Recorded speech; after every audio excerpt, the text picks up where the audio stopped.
welcome back everyone, and when we last left off, we were about to take on Storm Eagle. Storm Eagle is one of the other easier bosses in the game. Really, the only reason I don't take him on first is because his stage sucks to do without the dash. But he, as a kid, he was the only other one that I could beat with just the Buster, and I didn't know at the time that special weapons and weaknesses existed. So I would pretty much just do Chill Penguin and Storm Eagle and then shut the game off. This stage has a ton of bottomless pits and a ton of moving platforms, but they're not too hard to traverse if you can make good use of the dash and be patient. I'm going to dash jump off of this platform here to reach this heart tank, which will make my health bar bigger, which is nice. I'm going to be going for all the heart tanks and sub-tanks in the game, partially because the final boss, even to this day, is still a very difficult boss for me, and also because I want to get the special weapon that you can only get if you've collected all the other items.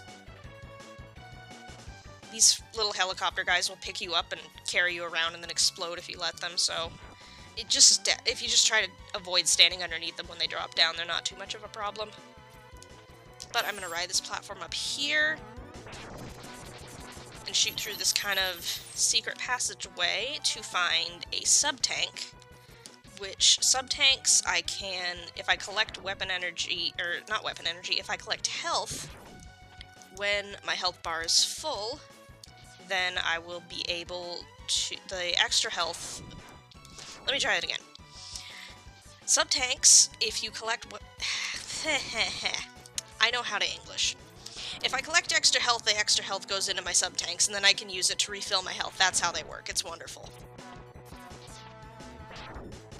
These platforms aren't too hard if you just take your time. The fire guys really will never actually hit you as long as you don't, like, stand there and do nothing. But as you can see, the fire's pretty much going right past me, so I can just ignore them in large part.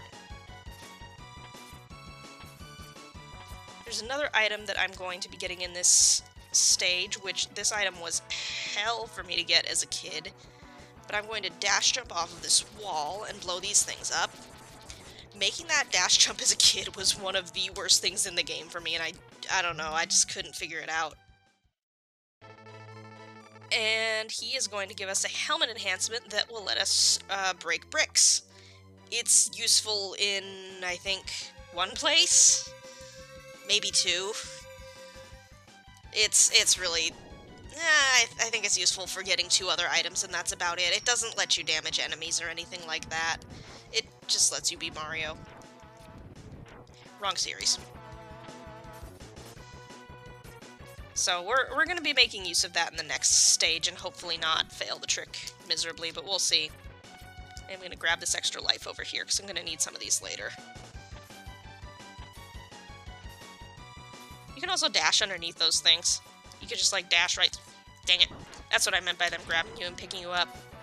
If you fire a charge shot while they're carrying you, they'll drop you without damaging you, but it's no big deal.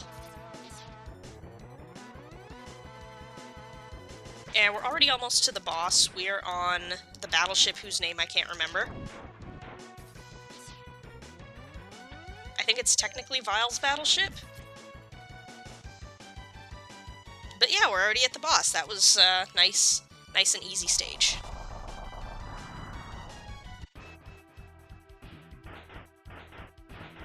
Storm Eagle can be a fairly slow boss to fight, depending on how he feels like behaving. We'll see. But this is why I didn't want to fight him without the dash, is because trying to get through this, him trying to blow you off the edge without the dash power-up is pretty annoying. I'm just gonna dodge around these little birds here. The more he stays on the ground, though, the better, because that means more time that he's actually in range of my attacks. So this is actually going really well. He's being pretty nice. Now he's gonna go off screen and start diving at me. Thankfully, if your timing is good enough, you can still hit him fairly easily when he dives without actually getting hit.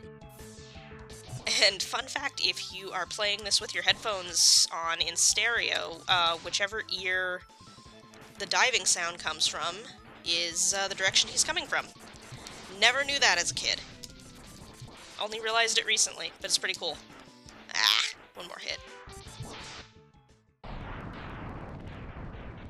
And that takes care of Storm Eagle. No damage taken, no fuss. He stayed on the ground for a large majority of the fight, and I didn't miss any of the dive shots, so that was pretty good. His weakness is the weapon that you get from Sting Chameleon, but he's so easy that you don't really need it in the long run. For beating him, we get Storm Tornado, which is by far one of the best weapons in the game. As you can see, it's huge, it does multiple hits, it does a ton of damage, and I'm going to be using it a lot. So, the next one in weakness order I could technically go... Technically, I have the weakness for Spark Mandrill and for Flame Mammoth, but I'm going to go to Flame Mammoth first because I want to get the upgrades in his stage. I want to get one upgrade in particular in his stage before I go much farther. I could sometimes handle this guy as a kid. He's pretty big and slow. Normally, this stage should be filled with lava, but if you beat Chill Penguin's stage first, then all the lava freezes. I don't know why, but it's really convenient because it means that I can ignore half of the stage. You can also glitch this stage a bit if you jump on one of these pink-looking things and jump through. You can actually, like, jump through the tubes into the ceiling, but I'm not going to do that because it breaks the game pretty hard. So this jump's a little tight. Come on. Get up there. There we go. Okay, nice. First try. That's a really tight jump to make, and if you break the block and miss it, then you basically have to restart the stage because, you won't be able to reach it anymore. That jump used to take me so many tries. It's pretty tight to actually catch the edge of that block. But Dr. Light's going to give us the upgrade for our X-Buster, which is going to let us charge up to 4 stages, and also will let us charge up special weapons, which we couldn't do before with the standard Buster, so it's pretty good. I'm going to be making use of quite a few of the charged up special weapons in a number of places. So again, I'm just going to ignore all of these enemies, because there's a heart tank down here. You technically can get that without freezing the lava, it's just you basically have to die to do it. And this is where I'm going to start using Storm Tornado, just to wipe out a lot of the enemies that are in my way. As you can see, the range on it is extremely effective. And I'm also starting to collect energy to go into my sub-tank. To dodge these med tools, take this extra life, and there's a sub-tank over here. There are a lot of things happening very fast in this stage. Can you break? There we go. Oh, I missed that entirely. Whatever.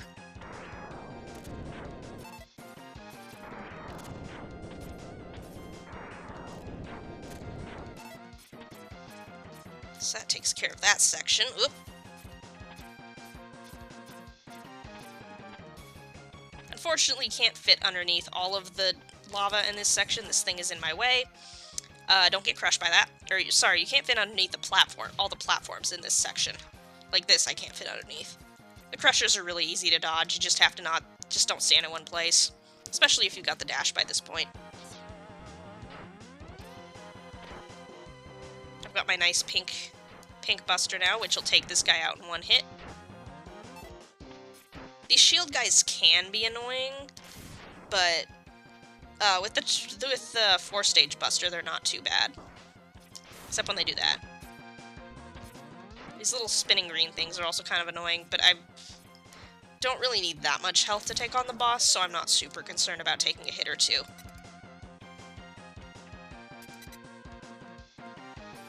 Flame Mammoth is pretty easy to beat with the Buster, but his weakness is Storm Tornado, and it's just going to make this fight so much faster that I may as well.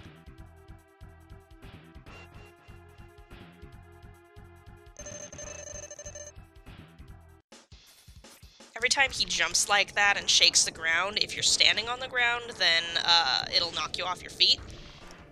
Which I managed to dodge both of those times. And he's going to try to set this oil on fire, but it's not that hard to avoid. There's the fire. I'm gonna get over the other side of him before he jumps. Yeah, most of this is just him standing around and slowly traveling towards you. Even when you do get knocked off your feet, it's never really a threat. That's it. Flame Mammoth's easy. Getting knocked off your feet doesn't really last long enough to actually cause issues. It's mostly just annoying because it kind of throws off your rhythm. I probably won't get to show it off, but one of the weapons you can actually cut his trunk off, which is really funny. It doesn't really serve that much of a purpose, but it looks really silly. For beating him, we get the Fire Wave, which is actually... I never used it as a kid because it's very short range, but it's also very powerful, so it can actually be a really good close-range weapon if you use it right. Which I will be making use of it actually in this stage, which is going to be Spark Mandrill. I actually had his weakness right after I beat Chill Penguin, but I like coming in here with some extra weapons because it's going to make a couple other parts of the stage easier. The other interesting thing about his stage is all this rubble here, I think, is the remains of the crashed plane from that we were fighting. Oh, hold on. Let me try that again. It's the remains of the plane that Storm Eagle was on. When we beat him, it crashed. And that makes the lights turn on and off in here, but it also... If we hadn't done that, then there would be electricity going along the ground, which is really annoying to deal with. We've also got these birds to contend with. And I'm going to take my time a bit in this stage, or in this section, because I really don't want to die over and over again. The light birds aren't too much of a threat. There's only a couple spots, like that one. But if you know where they're coming from, you can kind of maneuver around to avoid it. This guy coming up here is the main reason I wanted to have Storm Tornado coming into this. Because it's going to make just taking out this mini-boss a lot faster. This is another part that's also affected if you beat Storm Eagle first.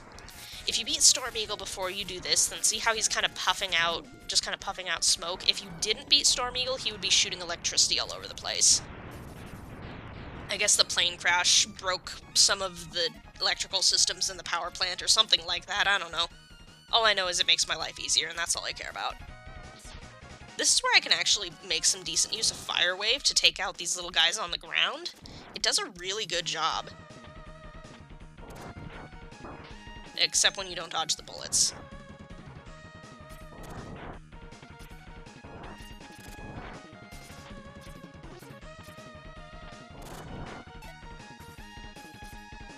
I'm gonna use Storm Tornado to take out these big guys, because it's faster. And then this heart tank, I think you're technically supposed to come back here with a different weapon, but I'm just gonna dash jump off the wall and grab it and then go. Because, you know, forget coming back for a second visit. I will have to revisit this stage because there was something I couldn't get in the beginning, but it won't take very long compared to going back through the entire stage for that heart container. That was another jump that used to be really hard as a kid, and now it's like a piece of cake. This section's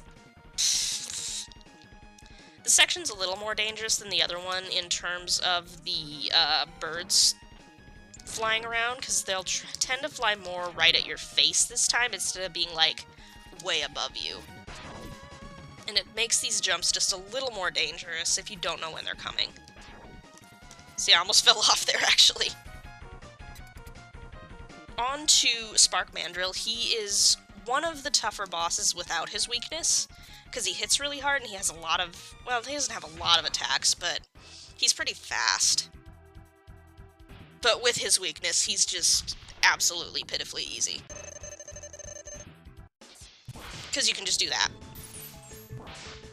The only thing to be careful of is not to shoot at him too early after he breaks out, because if you shoot him too early, then he will kind of still be in his invincibility frame state, and he won't actually freeze him. You'll do the damage, but... There we go. Easy. I didn't screw up any of the timing on that, so that's a good thing.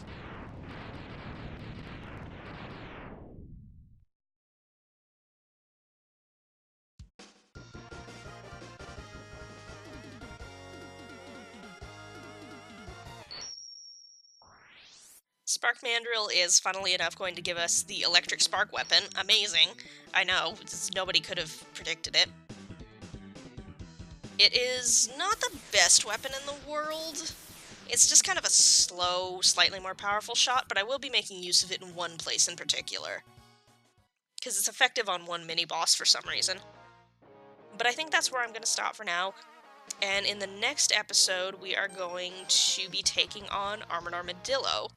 And then probably going underwater to also take on Launch Octopus.